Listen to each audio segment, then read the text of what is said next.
Buen día. Nosotros somos el equipo conformado por Susan Stephanie Mancera Barrera, Valeria Costa Santellano, Brianda Vanessa Champo Espinosa y Azucena López Muñoz.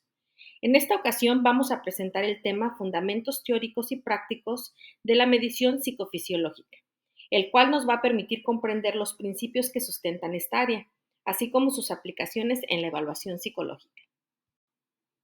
A continuación, les presentamos el índice de los temas que abordaremos en esta presentación. Ahora hablaremos del sexismo dentro de las ciencias experimentales. Cuando hablamos de mujeres en la ciencia, lo primero que pensamos es la poca presencia que ellas tienen. Hablemos del premio más importante de la ciencia como un ejemplo de esto y de la magnitud del sexismo que existe en la ciencia, el premio Nobel. De las 950 personas laureadas con estos premios desde 1901 hasta 2019, solo hay 52 mujeres. Marie Curie, la primera mujer ganadora de este premio, fue la primera mujer ganadora de este premio. Esto quiere decir que tan solo el 5.6% de este premio está dirigido a reconocer el trabajo de una mujer. Con esto podemos ejemplificar desde qué tiempo se remonta el sexismo dentro de las ciencias experimentales. Para contrarrestar lo anterior surgieron varias teorías. Ahora vamos a hablar, de las cuales vamos a hablar más adelante. Comenzaremos con la teoría feminista. En la década de los 80, la teoría feminista comenzó a ocuparse de las ciencias duras y sus investigaciones se dieron a la tarea de conjuntar estudios sociales de la ciencia con la teoría feminista. En este sentido, hacemos un repaso histórico que cómo se ha tenido la creencia de que las mujeres o el sexo femenino tiene menos capacidades para desarrollarse en este ámbito. Comenzamos. En la Grecia clásica, las mujeres vivían en general confinadas en el mundo del hogar, ya que existía la opinión apoyada por personas ilustres como Aristóteles de la inferioridad del sexo femenino. Sin embargo, en el siglo IV, Agnódice no solo destacó por su magnífico desempeño en el campo de la ginecología, sino que fue también una de las protagonistas de las primeras rebeliones femeninas. A partir del siglo XVI se produce un cambio con respecto a la Edad Media. La opinión clerical usual era que enseñar a las mujeres añadía maldad a la malicia natural que ellas tienen, que amenazaba el orden establecido del hogar y engendraba laxitud en las tareas domésticas y discordia a los matrimonios. Todo esto basado en supuestos teóricos de Aristóteles y Galeano. A partir del siglo XVII, durante el Renacimiento, empieza a verse una toma de conciencia colectiva de esta situación y se puede decir que nace el movimiento feminista de visión contemporánea. La mujer no podía estudiar, votar ni tomar decisiones familiares. Durante la Ilustración en Francia nace el movimiento de igualdad de clases sociales y la Declaración de los Derechos del Hombre y del Ciudadano, donde excluyen todos los derechos de la mujer. La primera ola del feminismo naciera con la escritora francesa Olympe de Gauux, quien replicaría el texto anterior y desarrolla la denominada Declaración de los Derechos de la Mujer y de la Ciudadana en 1971, donde reivindica todos los derechos civiles para las féminas, promulgando la igualdad jurídica y legal. Después, en el siglo XIX y en algunos lugares, también a principios del XX, los prejuicios de género incluían la creencia de que las féminas estaban intelectualmente menos dotadas, por lo que no era conveniente que desarrollaran un aprendizaje serio encaminado al desempeño profesional.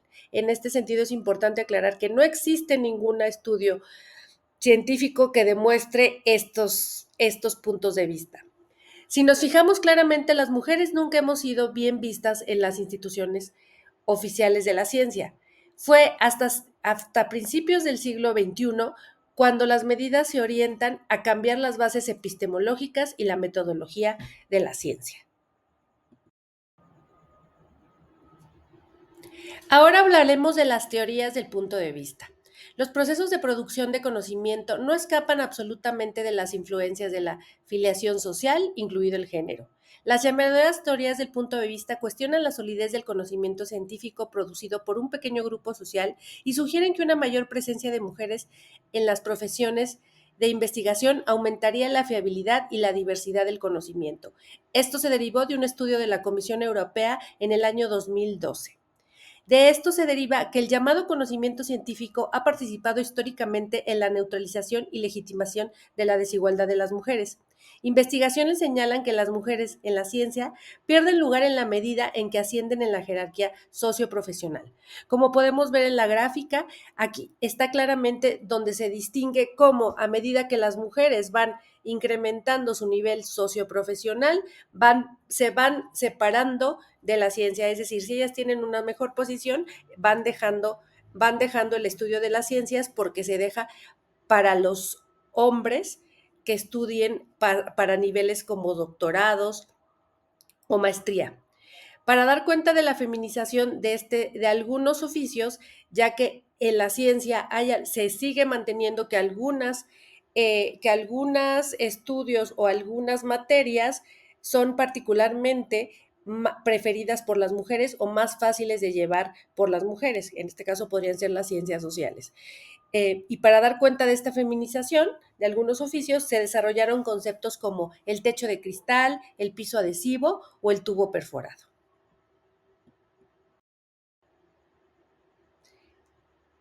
Otra de las situaciones que podemos encontrar o que evidencian el sexismo en las ciencias es el efecto Matilda, el cual se refiere a la tendencia a subestimar o negar el trabajo y los logros de las mujeres científicas, a menudo atribuyéndolos a sus colegas masculinos. Este fenómeno se denomina en honor a la activista Matilda Jocelyn Gage, quien identificó esta discriminación en el ámbito científico. Las características y el impacto de este efecto son la invisibilización y subestimación de las científicas. Este efecto implica que las contribuciones de las mujeres científicas se pasan por alto, se minimizan o se atribuyen incorrectamente a los hombres. También es la atribución a los hombres. Las mujeres científicas a menudo ven su trabajo reconocido a nombre de sus colegas masculinos, incluso cuando las mujeres han hecho una contribución fundamental. El impacto en las consecuencias que tenemos es desigualdad de género, ya que el efecto Matilda perpetúa la desigualdad de género en la ciencia, dificultando la entrada y el avance de las mujeres en este campo. También tenemos pérdida de talento. La invisibilización del trabajo de las mujeres científicas significa una pérdida de talento y conocimiento para la comunidad científica. Por otro lado, tenemos que hay una falta de modelos a seguir. La falta de reconocimiento para las mujeres científicas puede disuadir a futuras generaciones de mujeres a seguir carreras científicas. Este fenómeno afecta negativamente la carrera de las científicas, dificulta su avance y perpetúa la idea de que las mujeres tienen un papel secundario en la ciencia. El término fue acuñado por la historiadora Margaret W. Rostier en 1993, pero el fenómeno se remonta a la historia de la ciencia, cuando las mujeres eran incluidas de los circuitos científicos. Los ejemplos más reconocidos o que más suenan del efecto Matilda son el caso de Marie Curie, donde no se le reconoció su trabajo más que por petición de su esposo Pierre Curie para que le pudieran dar el premio Nobel. Sin embargo, no se le dio a ella el reconocimiento como merecía. Otro caso emblemático es el de Rosalind Franklin, quien descubrió las cadenas de ADN y nunca fue reconocida hasta que finalmente los científicos que usaron toda su investigación mencionaron que lo hicieron basados en los estudios de Rosalind, pero que nunca y dieron el reconocimiento como ella lo merecía. Como podemos ver, el sexismo en las ciencias se ha mantenido desde la historia, a lo largo de la historia, y ahora es el momento de cambiarlo. Ahora hablaremos sobre qué son los sistemas clasificatorios en psicofisiología. La psicofisiología es una rama que estudia cómo se relacionan las funciones del cuerpo con nuestras emociones. Para ello se utilizan instrumentos que miden señales del cuerpo, como los latidos del corazón, la actividad cerebral o la sudoración. Sin embargo, es importante saber que esta ciencia surgió en un contexto que no era del todo neutral.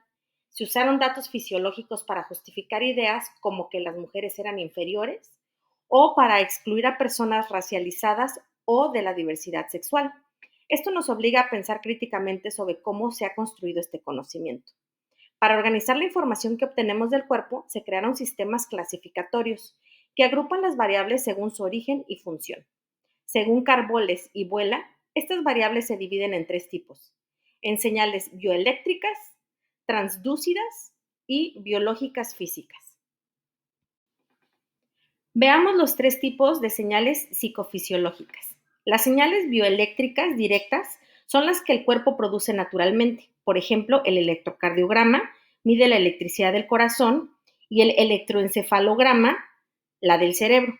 Luego están las señales transdúcidas, que necesitan ser convertidas para poder medirse, como cuando usamos sensores para ver cómo cambia la temperatura o el flujo de la sangre.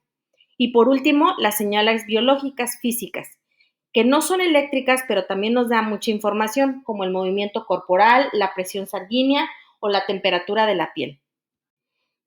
Además de clasificar las señales por su origen, también podemos clasificarlas según el sistema del cuerpo que las produce. El sistema somático es el que controlamos de manera voluntaria, por ejemplo, cuando decidimos mover un músculo, mirar a un lado o respirar profundamente.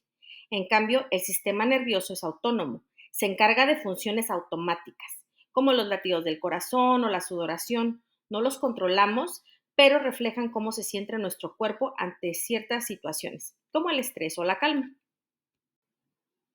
Entonces, es importante reflexionar, porque es importante tener una mirada crítica en la fisiología. La fisiología, como muchas áreas de la ciencia, nació en un contexto donde las ideas sociales influían en lo que se consideraba natural. Se llegó a justificar que unas personas valen más que otras usando datos fisiológicos, lo cual reforzó estereotipos y desigualdades. Como advierte Sichia, estas ideas contribuyeron a legitimar la exclusión de mujeres, personas racializadas y de la diversidad sexual, como ya lo habíamos mencionado. Por eso debemos aplicar la fisiología con un pensamiento crítico, entender que el cuerpo no se puede reducir solo a la biología y que el contexto social, histórico y cultural también influye. El conocimiento científico debe servir para incluir, no para excluir. A continuación hablaremos de los conceptos y problemas relacionados con la evaluación psicofisiológica. Dentro de los conceptos principales tenemos la emoción y la epigenética. La emoción es una experiencia multidimensional que se manifiesta a tres niveles: el nivel cognitivo, subjetivo, el nivel de conducta expresivo y el fisiológico adaptativo, es decir, a través del conocimiento, la conducta y las sensaciones físicas que nos permiten adaptarnos. Las funciones más importantes de la emoción son preparar al organismo para las condiciones ambientales, por ejemplo, cuando sentimos miedo hacia alguna situación, movilizar la energía y la conducta hacia un objetivo determinado, al sentirnos motivados o entusiasmados por algún objetivo. Y las emociones pues son dinámicas y de naturaleza social. También se caracterizan por un patrón visceral y fisiológico similar. Regularmente las herramientas para la evaluación psicofisiológica de las emociones es la neuroimagen, específicamente la técnica de resonancia magnética funcional. Otro concepto importante dentro de la psicofisiología es la epigenética. Esta área estudia las dinámicas que existen entre el gen, el cuerpo, el ambiente externo, las cuales actúan sobre los mecanismos fisiológicos y se manifiestan a través del genoma. Esta interacción es bioquímica, se da a través de los contextos del individuo, así como la historia, las prácticas culturales, la geografía y algunos otros elementos. Veremos algunos de los problemas relacionados con la evaluación psicofisiológica. Para Carboles y Vuela, el estos problemas se centran en dos: en establecer relaciones paramétricas claras y precisas entre las respuestas y las condiciones estimulares, y los conceptos y principios en que se soporta la psicofisiología. Estos principios y conceptos pueden ser, por ejemplo, la activación, la emoción, de la cual ya hemos hablado, la homeostasis, el balance autónomo, las respuestas de orientación o el patrón de respuestas, entre otros.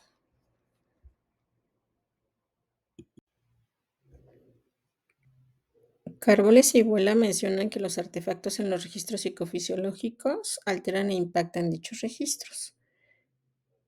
Por ejemplo, los artefactos ambientales y de registro, como lo son la luz, la temperatura, ambiental, la humedad, los campos eléctricos variables que afectan la sala en donde se están llevando a cabo estos registros, los artefactos debido a la instrumentación que, en suma, son el tipo, la calidad de los electrodos y la pasta o gel conductor utilizados, los artefactos procedentes del organismo que están relacionados directamente con el sujeto durante la situación del registro, tales como los movimientos que realice o los efectos que las técnicas tengan sobre el individuo, por ejemplo, algunas sensaciones de incomodidad o incluso claustrofobia. También refieren los artefactos debido a la ritmicidad temporal de las variables psicofisiológicas, por ejemplo, los ritmos circadianos y ultradianos que tienen mayor efecto sobre los niveles basales y los niveles de respuesta. Y finalmente, los artefactos de interpretación relacionados con los principios y características teóricas, así como empíricas, limitando su utilidad y su interpretación. Por otro lado, Gómez Lamont señala que dentro de las problemáticas que pueden ser abordadas dentro de la psicofisiología está la relacionada con la psicología de las emociones. Y pues nos presentan 4 tesis. La primera es la de Beleze de la psicofisiología de las emociones. Es un diseño de tipo experimental a través del sistema de electroencefalogramas en las que se muestra que las regiones temporales como las frontales son las encargadas del procesamiento de situaciones sociales y morales. Otra tesis es la de Rosset, con un diseño cuasi experimental a través del electromiograma que muestra o da a conocer que los tipos de música tienen la capacidad de modificar la percepción de los participantes en la actividad del sistema nervioso autónomo. También la de Ortega, que es un diseño no experimental, transaccional y comparativo a través del electroencefalograma que muestra 2 tipos de tendencias en el grupo de psicópatas, en las cuales se marcaron mayor actividades en las interacciones del tálamo corticales. Y finalmente la de Flores, que es un diseño no experimental a través del electromiograma, donde se muestran y se dan a conocer diferencias significativas entre los grupos de recuperación después de un estresor cognitivo en el área frontal. Mi nombre es Valeria Costa y vamos a continuar con la presentación. Vamos al punto 4.3 sobre los registros psicofisiológicos en la evaluación conductual. Bueno, primero que nada, ¿qué son los registros psicofisiológicos? Estos constituyen una herramienta objetiva y complementaria dentro del proceso de la evaluación psicológica. Se enfocan en medir, mediante técnicas que no son invasivas, las reacciones fisiológicas del organismo frente a estímulos ya sea emocionales, cognitivos o conductuales. Esto con el fin de integrar toda la dimensión fisiológica y el análisis de la conducta humana. ¿Qué es lo que registra? A continuación vamos a ver las principales respuestas psicofisiológicas, que nos va a permitir ver cómo reacciona el cuerpo a un nivel fisiológico ante distintos estímulos. Las 5 variables que vamos a platicar el día de hoy son las siguientes. La primera de ellas es la actividad electrodermal. Esta mide la respuesta de las glándulas sudoríparas y se relaciona con la sudoración. Las variaciones en la conductancia dérmica se correlaciona con niveles de ansiedad o de atención y esto nos permite identificar la reactividad emocional. Otra de las variables es la tasa cardíaca. Esta regularmente se puede medir a través de un electrocardiograma. Por ejemplo, cuando una persona está nerviosa, su corazón late más rápido, lo que se registra y se analiza. Se puede utilizar también para identificar patrones de activación relacionados con la ansiedad, el estrés o estados emocionales intensos. Pasando a la presión sanguínea, pues este es un indicador de estado hemodinámico. En este caso, su evaluación nos permite detectar reacciones fisiológicas sostenidas como la vasoconstricción frente a un estrés crónico. Esta es una señal clara del estado fisiológico prolongado del sujeto, porque ya hay una afectación en la presión sanguínea. También se puede evaluar lo que viene siendo la actividad electromiográfica. En este caso, esta sirve para medir la tensión muscular. Se utiliza mucho cuando se sospecha que la persona está somatizando sus emociones, como el estrés o el enojo, y hay una tensión muscular. Y por último, también se puede registrar lo que viene siendo la actividad cerebral. En este caso se utiliza el electroencefalograma, que nos permite analizar los diferentes patrones cerebrales. Registra los ritmos del cerebro. En este caso, podemos ver cómo cambia la actividad cerebral en función de la atención, la concentración o el estado emocional. Vamos a continuar con lo que viene siendo las fases de cómo se realiza un registro. Bueno, antes de pasar a lo que viene siendo los registros psicofisiológicos, vamos a ver cuáles son las aplicaciones conductuales de estos. Vamos a ver diferentes trastornos. El primero de ellos viene siendo los trastornos psicofisiológicos o los psicosomáticos. En este caso son aquellos en los que se implica tanto el aparato psíquico como el aparato biológico y no pueden ser clasificados dentro de uno de ellos para excluir completamente el otro. En este caso encontramos que podemos hacer evaluaciones en el sistema muscular, en el sistema respiratorio, cardiovascular, cutáneo, gastrointestinal. Un ejemplo de ellos puede ser que en el sistema muscular se puede evaluar lo que viene siendo la cefalea tensional, la lumbalgia, la tortícolis. En lo que viene siendo el sistema cardiovascular, pues la hipertensión, hay arritmias, migrañas. En el sistema cutáneo, la psoriasis, la dermatitis atípica, el colon irritable, en este caso en el sistema gastrointestinal. Otro de los trastornos psicológicos son los trastornos psicológicos con correlatos fisiológicos. En este caso son aquellos puramente psicológicos, pero que tienen consecuencias en el sistema biológico. Estos son los que son de mayor incidencia en la práctica clínica, como pueden ser los trastornos de ansiedad, los trastornos depresivos y los trastornos esquizofrénicos. En el caso, por ejemplo, de los trastornos de ansiedad, hay alteraciones fisiológicas que son las más importantes, como puede ser un aumento en la actividad del sistema gastrointestinal, hay una elevación de la frecuencia cardíaca, hay incremento del tono muscular, dilatación pupilar. En el caso de los trastornos depresivos podemos encontrar también alteraciones en la frecuencia cardíaca, elevación en el tono muscular, reducción de la secreción de la saliva. Y por último también la otra de las aplicaciones es en los trastornos fisiológicos o físicos con correlatos psicológicos. En este caso son puramente físicos, pero tienen un fuerte impacto emocional en el sujeto. Entre ellos podemos destacar las enfermedades degenerativas, como por ejemplo el cáncer, podemos destacar los estados terminales, las enfermedades crónicas con dolor, procesos infecciosos como el SIDA, procesos tóxicos prolongados como la drogadicción, el alcoholismo. A continuación vamos a ver las fases de los registros, de cómo se realiza un registro.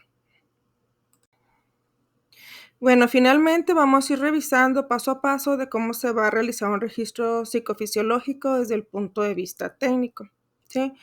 Las fases principales son estas 4 que aquí les presento. La primera fase viene siendo la colocación de los electrodos o los transductores. Dependiendo del tipo de señal que se quiere registrar, ya sea una señal eléctrica o una física, se van a utilizar estos dos. Se colocan los sensores en la piel del paciente. Esto no es invasivo y se puede hacer en minutos. Por ejemplo, los electrodos se utilizan para señales eléctricas y los transductores para señales físicas, para que se conviertan de señales físicas en eléctricas, como puede ser la presión arterial, la temperatura. Ya después de que se colocan los electrodos, hay una preamplificación, un filtrado y una amplificación. ¿Qué quiere decir esto? Como las señales del cuerpo son muy pequeñas, se amplifican para que puedan analizarse. De igual manera, también se van eliminando interferencias que pueden distorsionar los resultados. Posterior a este sigue el registro de la señal o la presentación de la señal. En este caso ya podemos ver aquí gráficamente lo que está pasando. Puede hacerse de forma analógica, como puede ser en papel, en este caso polígrafos, como podemos observar en la imagen de un electrocardiograma, y también puede ser de manera digital en un ordenador, ¿sí? Y posteriormente va lo que viene siendo, ya tenemos el resultado, vamos a analizarlo e interpretarlo. En este punto, si fue una respuesta puntual a un estímulo, hablamos de que es una actividad fásica. Si se mantiene con el tiempo a un ritmo constante, hablamos que estamos analizando una actividad tónica. Entonces, gracias a este proceso, podemos obtener datos precisos, confiables y en tiempo real sobre lo que el cuerpo está expresando, incluso cuando la persona no puede verbalizarlo. Después de revisar el sexismo en las ciencias experimentales y los fundamentos técnicos de la psicofisiología, pasamos a una pregunta clave. ¿Tiene género el cerebro? La doctora Fernanda Pérez Gay Juárez plantea una reflexión muy interesante sobre cómo hemos entendido el cerebro a lo largo del tiempo. Cuestiona la idea tradicional de que existen cerebros masculinos y femeninos, y nos recuerda que estas creencias se originaron incluso antes de que existieran métodos científicos reales para estudiar la actividad cerebral. También destaca que el cerebro es plástico, es decir, que no es algo fijo ni determinado desde el nacimiento, sino que cambia a lo largo de la vida. Factores como la experiencia, el entorno y la cultura influyen directamente en su desarrollo. Por eso, no podemos explicar las diferencias entre cerebros únicamente por el sexo biológico. Esa visión es limitada y no toma en cuenta todo lo que nos moldea como personas. La doctora también nos advierte sobre el concepto de neurosexismo. Con esto se refiere a los prejuicios que influyen en cómo se interpretan los estudios sobre el cerebro, especialmente cuando se trata de género.